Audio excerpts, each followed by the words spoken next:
Hello everyone. Welcome to this meetup.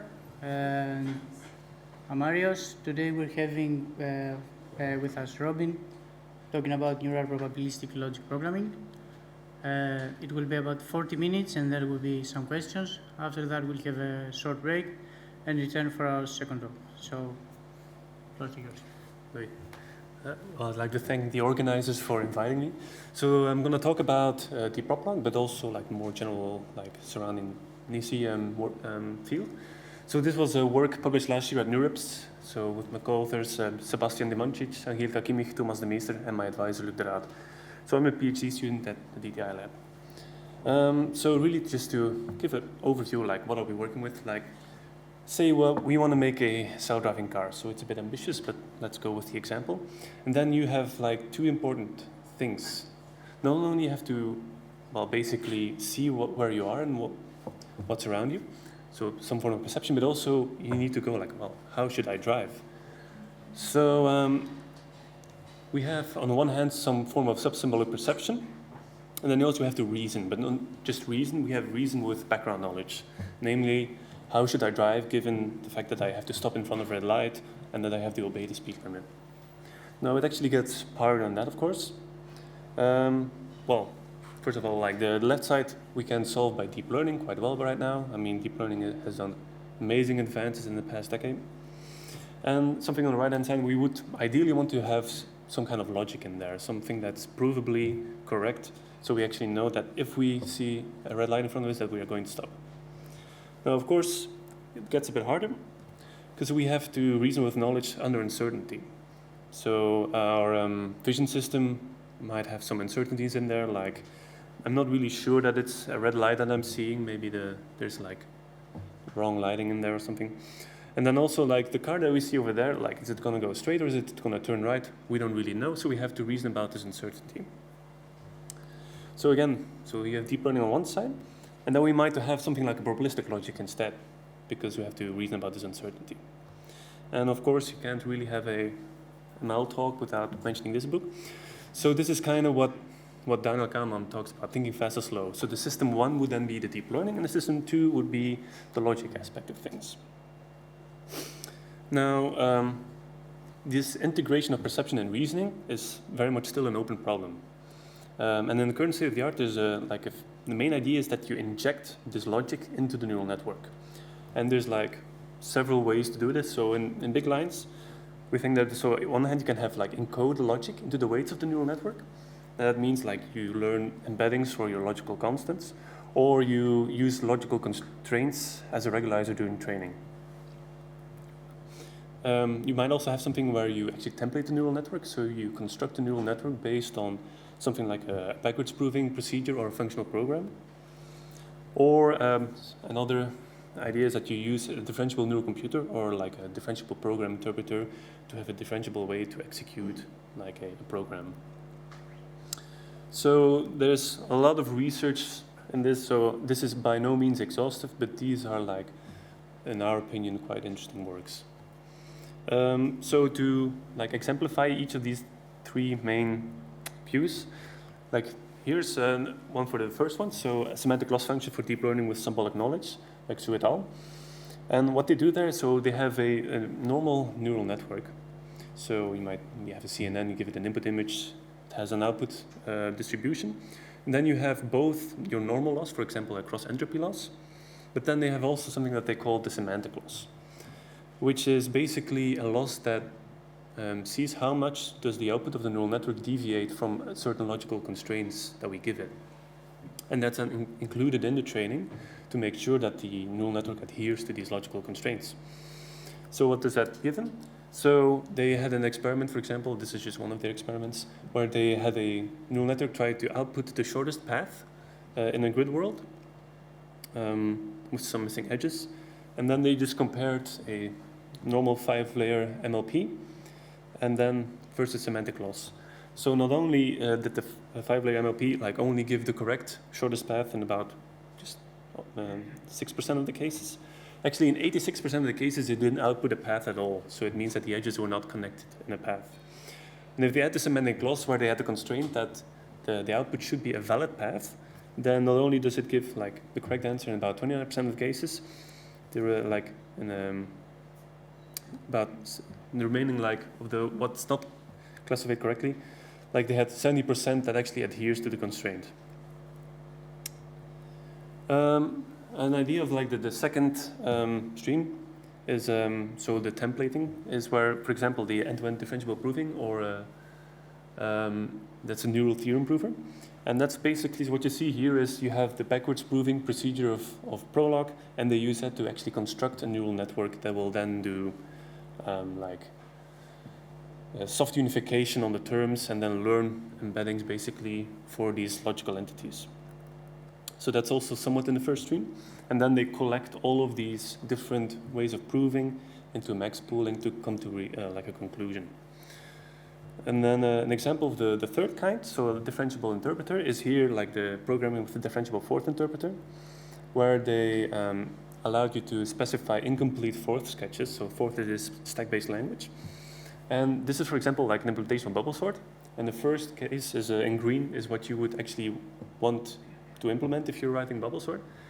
And in the second one, they actually, so what you see here is basically a small neural network they put in there that has to learn part of the behavior. So the idea here is that you don't have the complete behavior specified for the program, but you actually execute this entire program in a differentiable manner, and you put a neural network in there. So that if you actually train it with input-output examples for the entire program, like from an unsorted list or a sorted list, the neural networks in there will actually learn the correct behavior.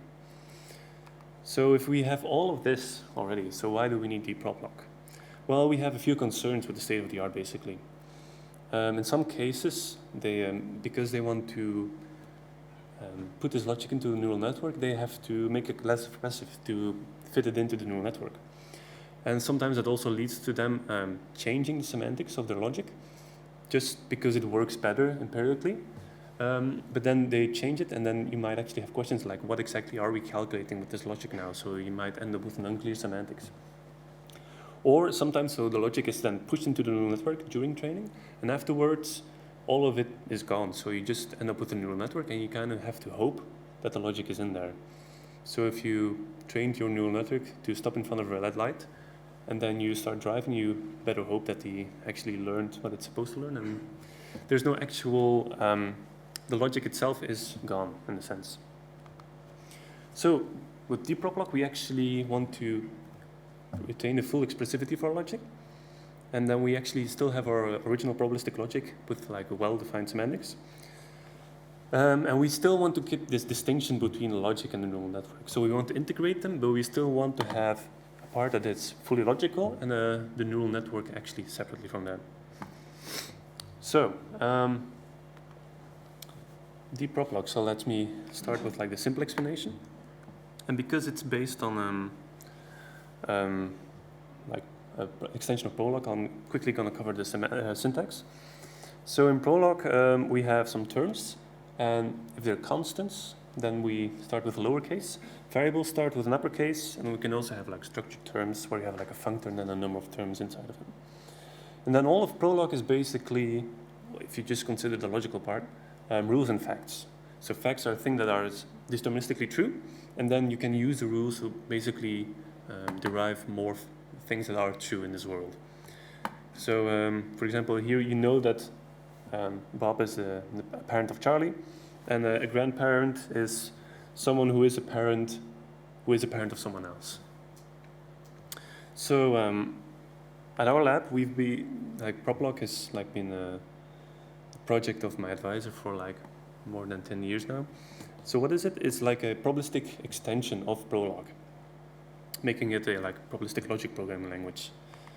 So what's the only difference is basically that these deterministic facts can now be annotated with probabilities. So that means that this fact is now true with a certain probability. And that actually defines a distribution over logic programs. Because now there's not just one world, there's actually a whole bunch of worlds.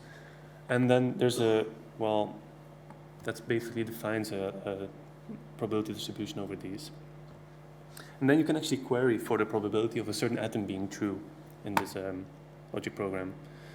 So let's take a small example here. So this is like the a burglary alarm example. So there's an earthquake happening with a certain probability, and we also might be burgled with a certain probability. And then we have a neighbor who might be able to hear an alarm or not with a certain probability. So our alarm will trigger if there's an earthquake or if there's a burglar. And then my neighbor, Mary, will call me if there's an alarm triggering and she hears it. So you might want to query for the probability that she's going to call me. And then what we actually calculate is we would look at all of the worlds. So this is all the worlds with all of these probabilistic facts being true or false. And then we would basically look at all of them where calls Mary is true. So in this case, we would query for calls Mary. And that's just basically a weighted model account of these. So here in bold are the only ones that we actually run a count.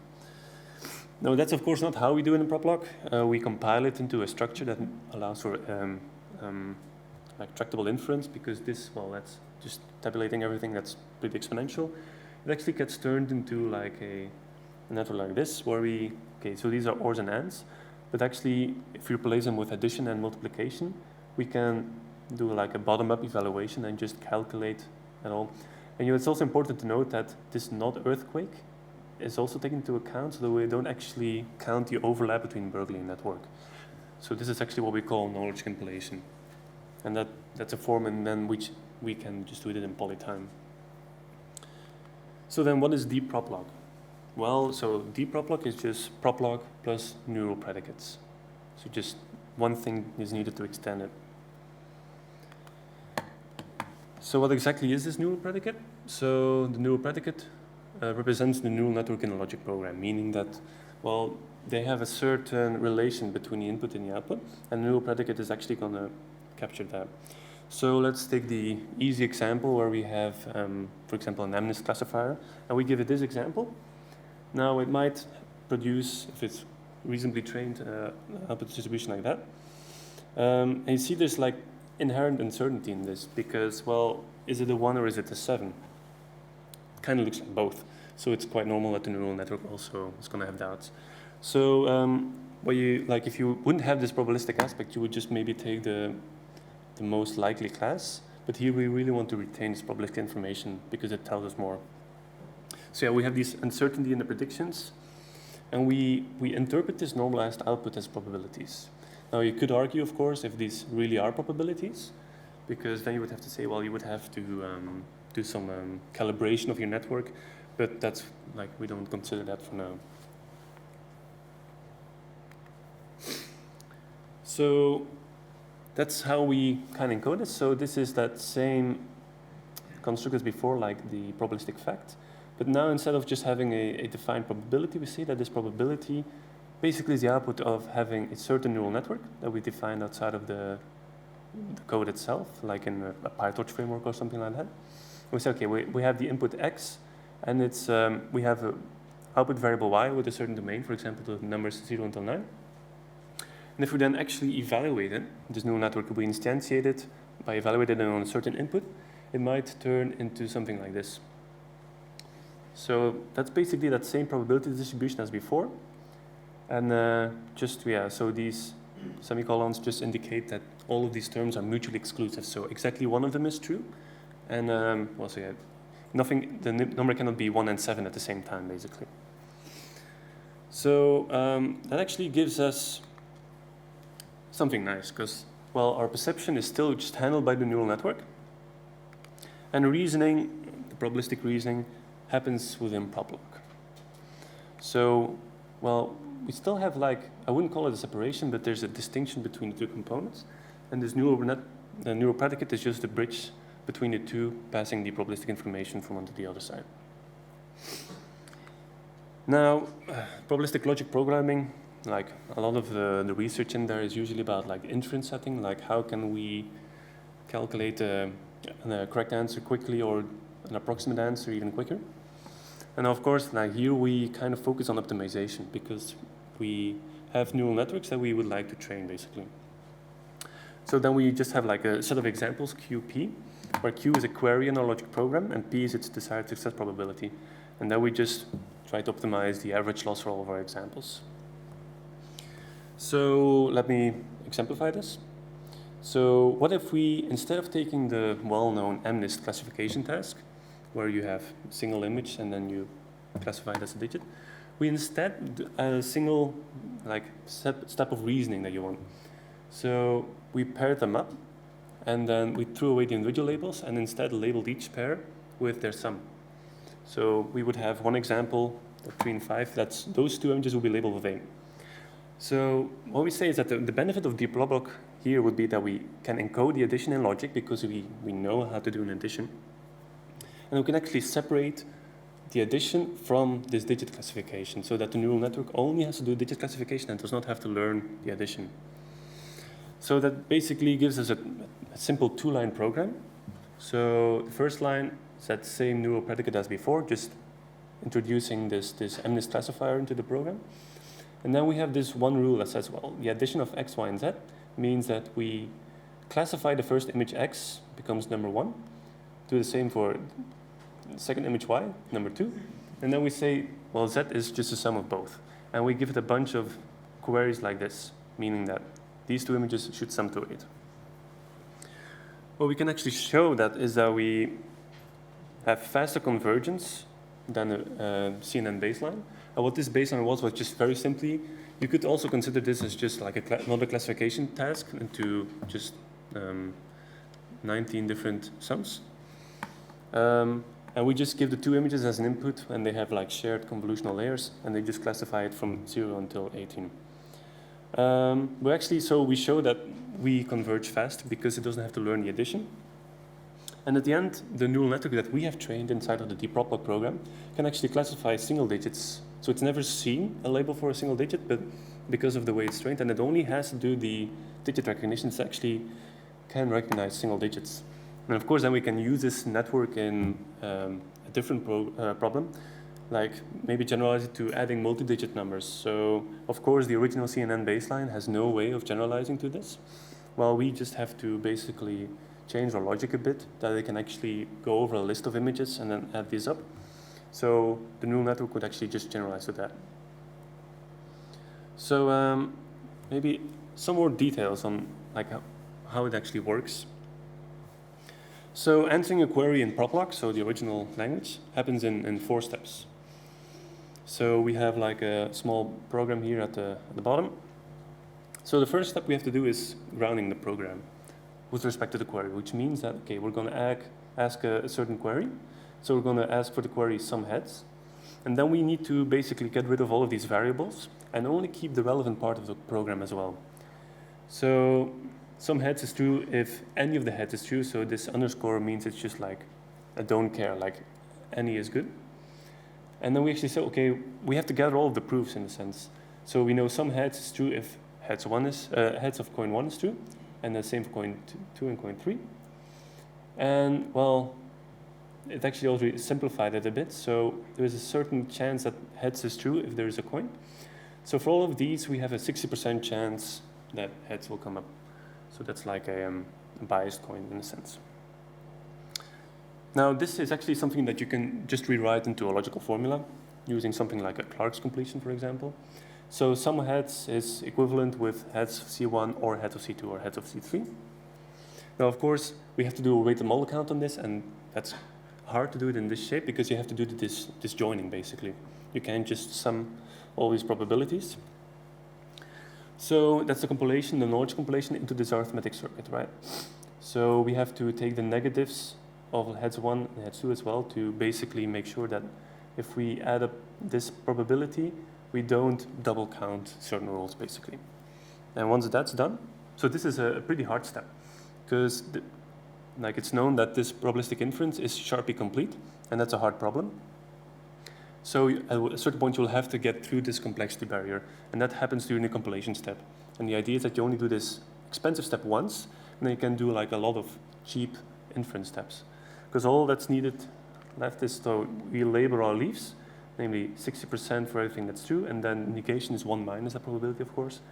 And then we just do a bottom-up pass to get to the correct answer. Something else we need to introduce to really explain how DeepProbLog works is that aProbLog. So aProbLog is there was a paper that showed that this last step, so this calculation, this bottom-up calculation, is not only correct for probabilities, but for any commutative sum-ring. So commutative sum-ring is where addition is associative and commutative and has a neutral element, and the same for the multiplication. So that all that you need to do, so as long as that holds, you can do correct calculations in this. So we just need to define an addition and a multiplication, and like a labeling function for the literals, which is like the leaves in the bottom of that circuit. So this is just the case for probability, so that's just normal interpretation. But there's other ones.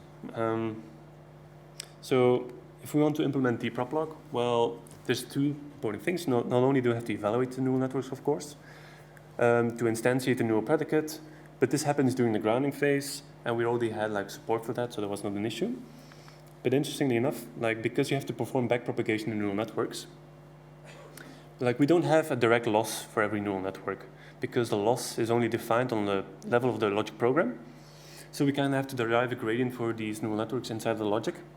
And then we have to start backpropagation in the neural networks with this derived gradient. So how do we derive this gradient? So the output of the neural networks, remember, they become just probabilistic facts in our program. And these are the leaves in that arithmetic circuit. But that's a differentiable structure. And we can actually show that we can derive it in a forward pass just at the same time as we're calculating the probability. And we do this using that DTAI that we talked about and the gradient sum-ring. So what's interesting about this is that now we don't just have probabilities, we have tuples, namely probability and its derivative.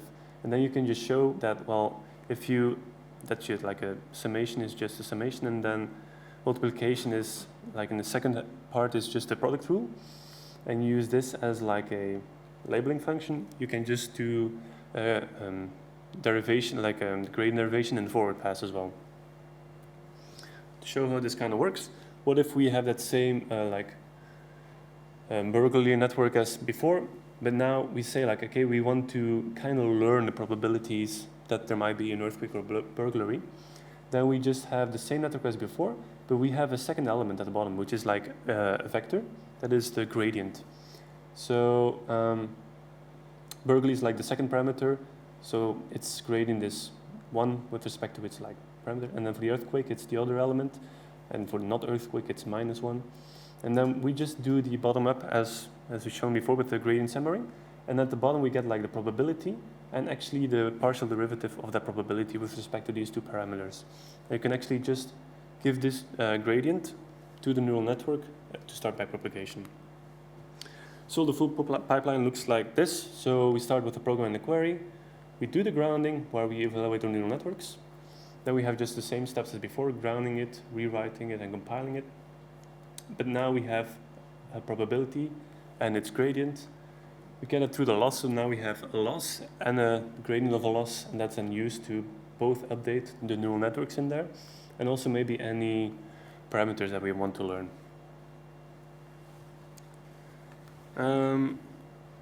So let's look at some experiments. So we actually tried this, so that MS addition example that we tried before, these are basically the results that we have. So that baseline is the same baseline as I talked about before, so some shared convolutional layers, though for both images. And okay, so if we have a lot of examples, it actually learns it quite quickly, and the baseline is only slightly behind. Now, if we reduce the number of examples, the baseline starts performing worse and worse, comparatively. And why is that? Is because, well, not only does it have like a bit of a harder task to solve, but the input becomes more sparse in a sense as well. Because, well, our neural network basically just has to see single digits.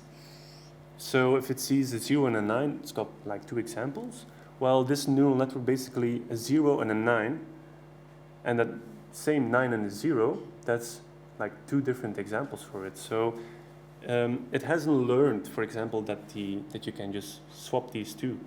So that's why if you have less and less data, it becomes harder and harder, because you also have more and more classes, because our neural network just has to classify into 9 different classes, while this one has to classify into 19 different classes. So even with only like 300 examples, we still on average, perform quite well, while the baseline really suffers. Now, we also tried that multi-addition example. So I think this was for, that's for like summing, not pairs of images, but pairs of lists of 2 digits. So now you can actually see that even with all of the data, that the baseline really struggles a lot more. And that's because, well, now we have a lot more classes. We almost have 200 classes, while for the neural network in the DeepProbLog program, because of this distinction between the logic and the neural network, it doesn't actually become any harder. So we actually really perform quite well still. And then if we go down the number of examples, like it becomes basically impossible for the baseline because it only has like a few examples for each class, and here like almost, you can't have one example for every class even, so that's why it really suffers here. And then actually when I was working on the paper, I wanted to make an example where we did both neural learning, so learning the neural networks, and probabilistic learning. And I came up with this example. So we have still our same classifier, but we have this learn parameter, this learn probabilistic parameter that says whether it's noisy or not. And also, well, I just define a uniform distribution here. And now we have 2 rules for addition. So the same one as the bottom here. So if it's not noisy, then we know that we just have to classify both images and take the sum. However, if it's a noisy example, we're just going to say, well, it's uniformly selected. And of course, because I generated this data myself, it was actually uniformly selected. And I was just actually, when I was working on this, I was actually wondering, would this work and how well does it work? So this baseline, again, the same CNN baseline, like the more label noise you introduce, it really starts suffering after a while. And then we compared it with just the normal DeepProbLog model. I was actually a bit surprised to see that it is somewhat more robust. However, if we have this DeepProbLog program where we explicitly encode the noise, we actually perform really well. So that's quite cool. Like even with more than 60% noise, it's still quite good actually at learning. Even with 8% noise, like only 73%, so that's just like 20% loss. That's quite good, given that not only is there far less data, and also most of it is noisy. And the other benefit is, because this is a learn parameter, we can actually tell you just how much noise is in the data, which is, I think, quite a cool thing, because this actually means that after a while, the model knows when it's got an example that this is a noisy example. And then actually, because of how the probabilistic inference works, it's not going to give a bad gradient to the network, so it doesn't confuse the neural networks at all, which actually does happen here, which is why you have far more of a breakdown in these cases. So even though, like in the case where everything is completely noisy, we have a very low accuracy, which is quite normal, but we know that the input is just random, basically, which is, I would say, quite interesting. So we have yet to actually compare this with state-of-the-art methods on like learning under noisy labels, but we just thought it was quite cool that just kind of drops out of a very simple logic program, actually, that we wrote. Now we had some other examples where we compared with that differentiable fourth, so that third system I showed earlier. So again, these were partial fourth programs with holes in them, and the behavior had to be learned using small neural networks. So again, like this is the neural network they have. So we did the same, but instead of where they have to do it in fourth, we get to do it in ProLog. So this is just quite a standard ProLog implementation. And in yellow here, that's our equivalent of the hole in the program. So we basically have a small neural network that says whether to swap or not, which is the same as here. So they say we observe two numbers, and then we actually have to decide if we permute them or not. So here's the same. We observe two numbers, and then we actually decide whether we have to swap them or not. So we tried the same experiments as them. And while they show actually that they get almost 100% accuracy on all of the problems, they had one issue when they tried to actually learn this sorting task, so learning bubble sort, on longer and longer lists. Like you can see that their original like delta 4 method, if you try to train on lists longer than 4, the test accuracy on lists of 8 and 64 really went down, and for 5 and 6 they even didn't manage to converge. And that's actually because, well, their entire interpreter for this fourth language, so this differentiable interpreter, was just one big neural network, just one big RNN. And of course, because if you start sorting these lists, the program trace becomes very long, and so they have all of the issues of like disappearing, like vanishing gradients or exploding gradients. While we just use this exact probabilistic inference, so we don't have these issues. We can just exactly calculate the gradients. So we kept going, and the only thing that stopped me was just because it was taking longer and longer, is that we keep the same 100% accuracy. And actually, even like running this on the CPU with not that optimized code, we actually still converge faster than their model, just because they don't have this separation between the two systems, so everything is a neural network. So even all of the steps which are discrete and well understood in the programming language, not just the neural part, all has to be executed differentiably. And then at the end, we also wanted to have like this to really show that we can do both probabilistic reasoning, probabilistic learning, and neural learning. So we implemented a small game where you play a simplified poker. So there's two persons playing, and they each get two cards that you observe. So first two is maybe like the opponent's cards. The second two are yours. But there's one community card, like the one that they play, so you can combine with that one.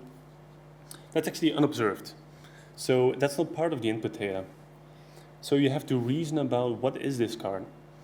And the label we then give it is just, okay, what's the probability of winning given these cards?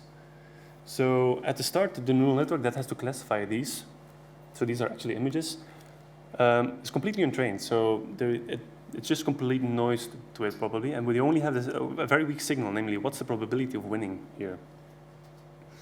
And then we also wanted to kind of see, okay, well, can we also learn the probability, the distribution of these community cards that we don't observe?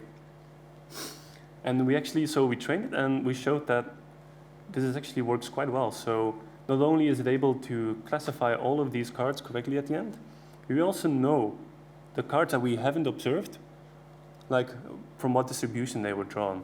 So that really shows that we can do both probabilistic reasoning and learning and neural learning all together. So maybe a bit earlier, so there's going to be plenty of time for questions. So just to conclude, DeepProbLog is like this integration of deep learning and PLP.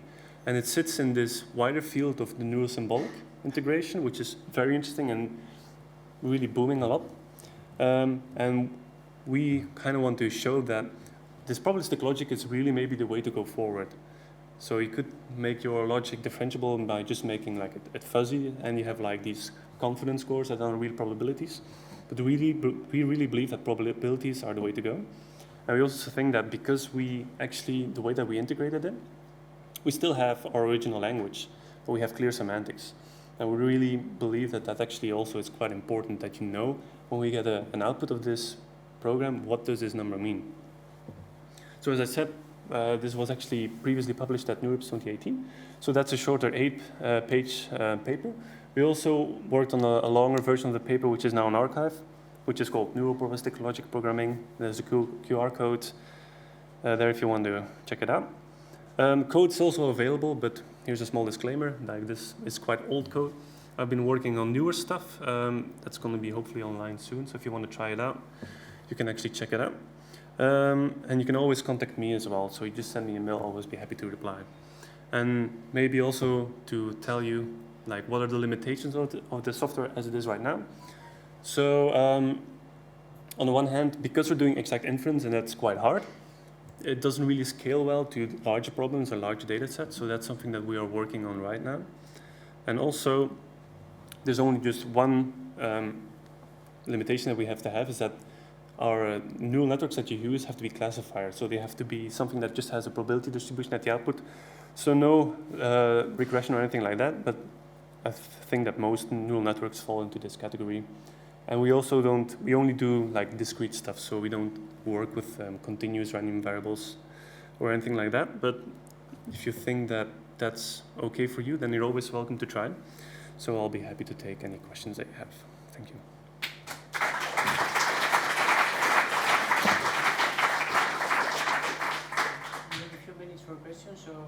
anybody wants to ask can take the mic that's in front of you in the chair.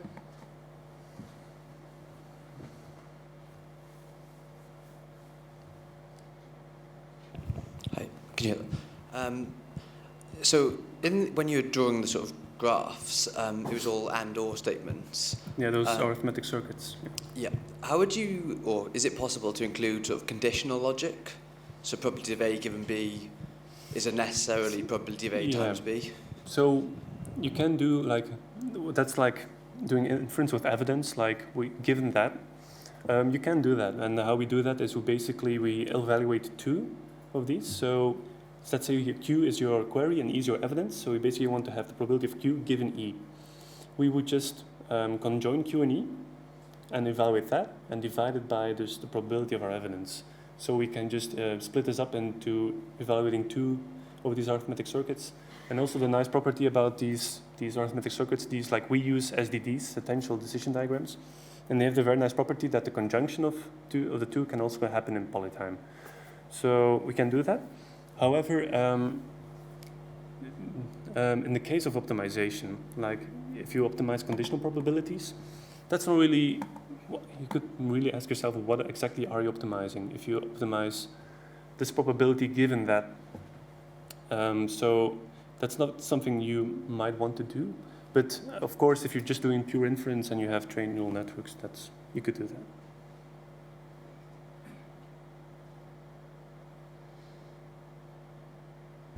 Hi, Robin. Really interesting talk, first of all, thank you. I'm a bit confused with regard to the probabilities that are associated with the atoms in this setup. I can see that as you're evaluating over the network, you're evaluating over the evidence that you have, so the perception aspect of it.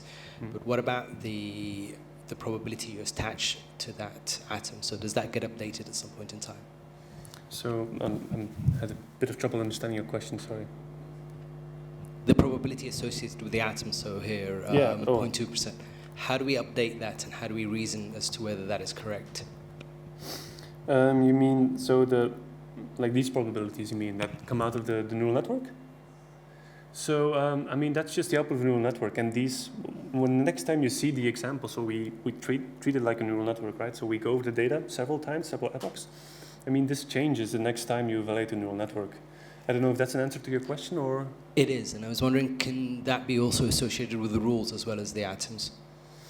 So you can put probabilities on rules, but that's just basically semantic sugar for putting like a probabilistic switch inside of the body.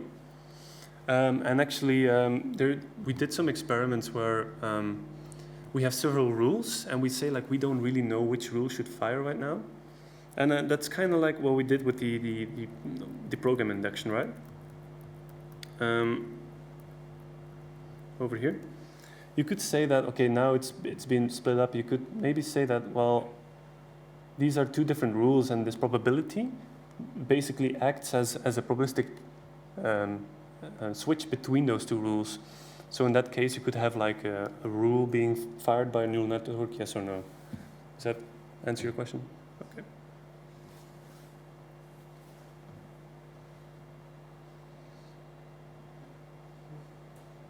We've got time for one more question. Hi, I was gonna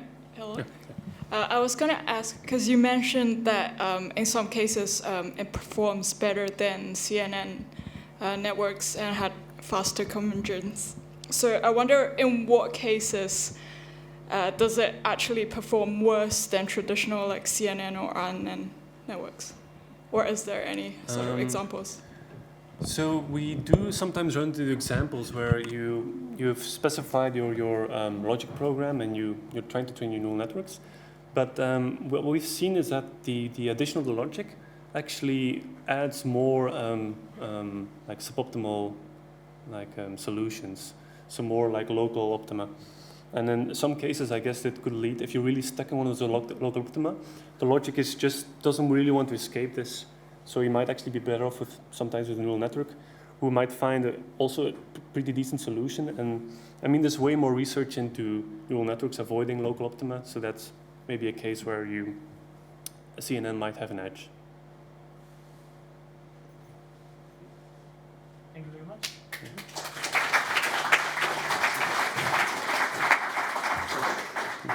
Hi guys, sorry, I'm Dirk. I'm one of the organisers, but I had some traffic problems getting here, so sorry for the delay. Thanks for the talk, really good. So just before, so we'll go for a break and then we'll come to Vincent's talk. But first, just a shout out to AHL. So the reason we're here and we have food and we have the venue is thanks to AHL. So usually, I don't know if you've already done your pitch. Oh, yeah, that's okay. Maybe I guess most of you have heard this, but Warman Group, we're a quantitative hedge fund. So if you're interested in the research behind it and using a lot of data or in the technology, then please come to talk to me. We're hiring. Thank you. And also, just usually we have time here. If there's any announcements or things, or people want to say they're hiring or so, if so, raise your hand, stand up and shout. I mean, I'll go first. So I work for Oxbotica. We're a self-driving car company in in Oxford. We do autonomy software on-road, so on vehicles, as well as off-road and big mining trucks and things. So we're always looking for interesting people across ML, but also web development, data infrastructure, operations, etc. So if you're interested in any of that, just come talk to me.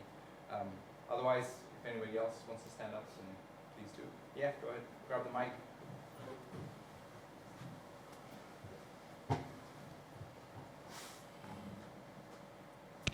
Hello. I'm Aaron Hackey. I have a startup called cognitionbox.io, and I've developed a way to program in Java that helps you verify your code. So it does automatic verification, programming in a form of PetriNet, but much easier to code than traditional PetriNets. So if anyone's interested, I'll be happy to do some pilot projects for them at low cost. Cool. Anybody else?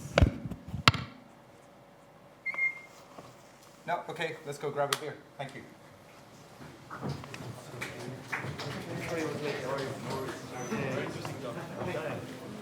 Sorry I was late.